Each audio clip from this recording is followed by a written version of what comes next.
Hello everyone, and welcome to a new episode of my podcast. Today's message from the source will be Know your true desire. And today we will be talking about our desires, our wishes, our intentions. In order to manifest anything, first you need to know what you want to manifest. You maybe think that you know what you want to manifest, but it may be not true. Most people think that they know what they want till they ask themselves right questions. And we will be talking about those questions a little bit later. First, let's talk about desire itself. Like everybody knows what is desire and what is a wish. But not many people know about true desires and false desires. And it is important to be able to differentiate true desires from false ones. Because when you manifest something, when you try to manifest something, when you ask the God, the universe, the higher consciousness, whatever you ask, only your true desires will be manifested. And that is why a lot of people are failing to manifest what they want. Because they are not trying to manifest what they want, but what they think they want. And most desires of most people are false. That is why they are not manifesting into the reality. It is one of the reasons why so many people have their wishes unfulfilled, because they don't really know what they want. They think they are. There are two possibilities of how a desire can be false. The first possibility is that this desire is implemented to person by other beings, by other people, by parents, by friends, by society. In this case, the desire is completely false. It is what we call the success story, the successful life. All the things about having a good education, having a good job, having nice and expensive home, car, like luxury items, etc. Having a good, nice family with few kids, those things are all imposed on us from the society. And of course, some people's true desires can be aligned with those things. But in the most cases, those wishes, those desires are false.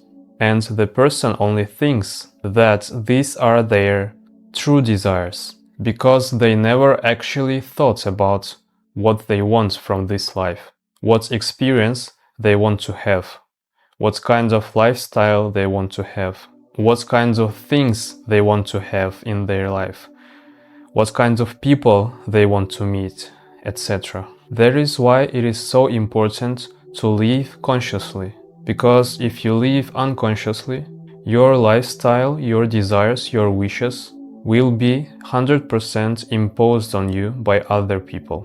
Because when you live unconsciously, you don't double check anything. You don't actually think about, is this really how I think? Is this really what I want? You just agree with everything the world around you tells you. And the worst part is that you think that these are truly your desires. And when someone tries to tell you that those maybe are not your true desires, you start to defend them. So the only way how you can see those false desires is starting to question everything in your life. Start to question your ideals. Start to question your thoughts, your feelings, your wishes. Start to question your paradigms. And if you never did that before, I guarantee you that you will find a lot of interesting things. Now let's talk about the second kind of false desires. And this kind can be a little bit tricky, because these desires are not completely false, but you try to achieve them in the wrong way.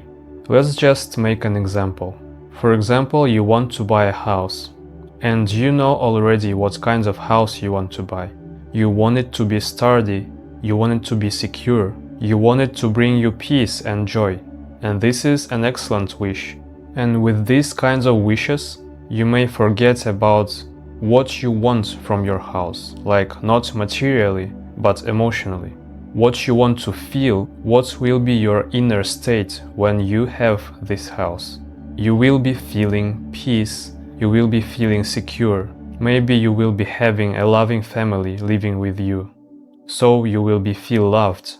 But when you concentrate on realization of this wish, you tend to forget about all this emotional part of your desire, and you only concentrate on the material part. So you only think about how this house have to look like, how many rooms have to be in it, how many floors, what material it must be built of. And when you do that, it is very hard to fulfill this wish, because the universe, your higher consciousness, doesn't know what you want. They don't know about how the house will look like. They don't know about how many floors would be in it. They know about how you feel about this house and what inner state it will bring to you. When you manifest anything, the thing that manifests is not your imagination, but your inner state. It is your inner feeling that you feel when you imagine what you want to be fulfilled. This is why you shouldn't forget what you want your wish for, because in the core of every wish there is an inner state, a pool of emotions and feelings that you want to feel from having this wish. And this is what you want to manifest into the reality, not just the material side of things.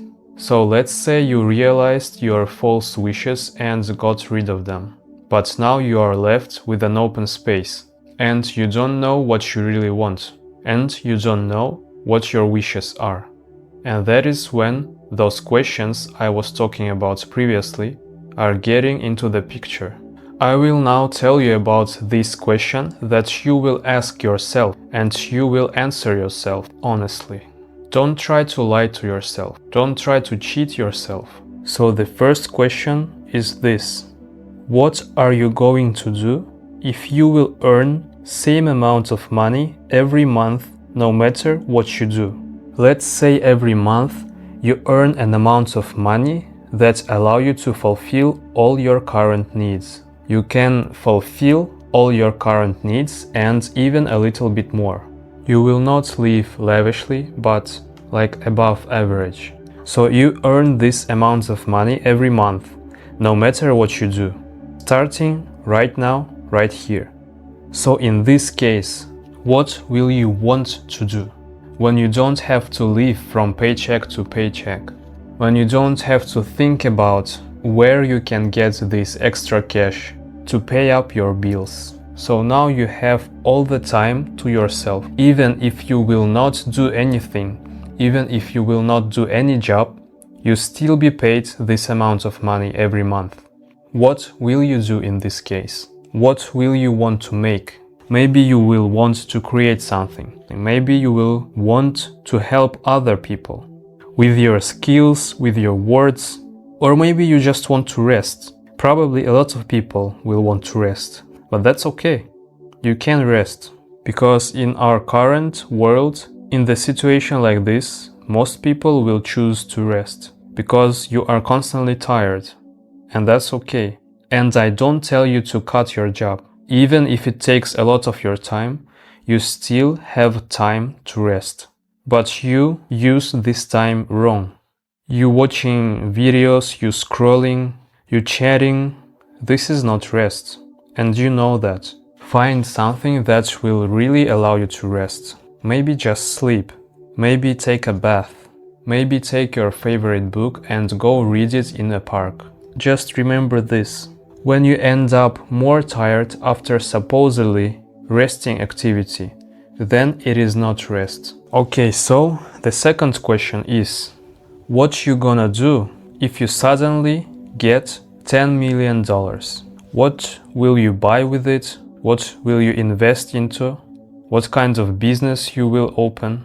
And this one is different from the previous question, right? Because you can spend a lot of money and you can earn even more money with this.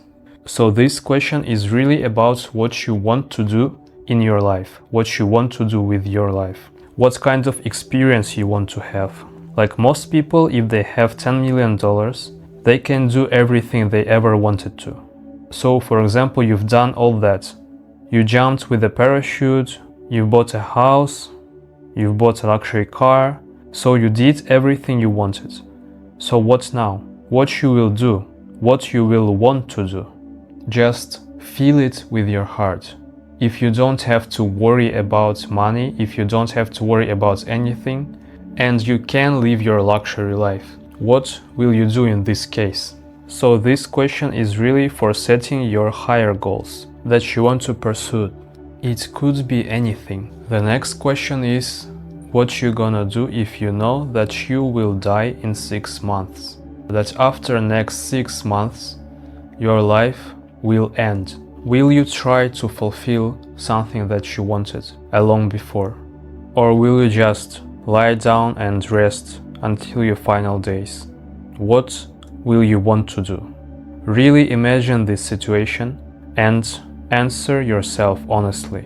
If you have a limited amount of time, but it's still not a short time, what will you do?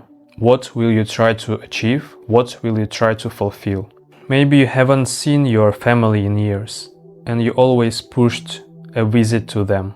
Maybe you want to apologize to someone. Maybe you want to try to achieve something. Maybe you want to leave your legacy. What will it be? And the last question is, what will you feel doing all these things or getting them done?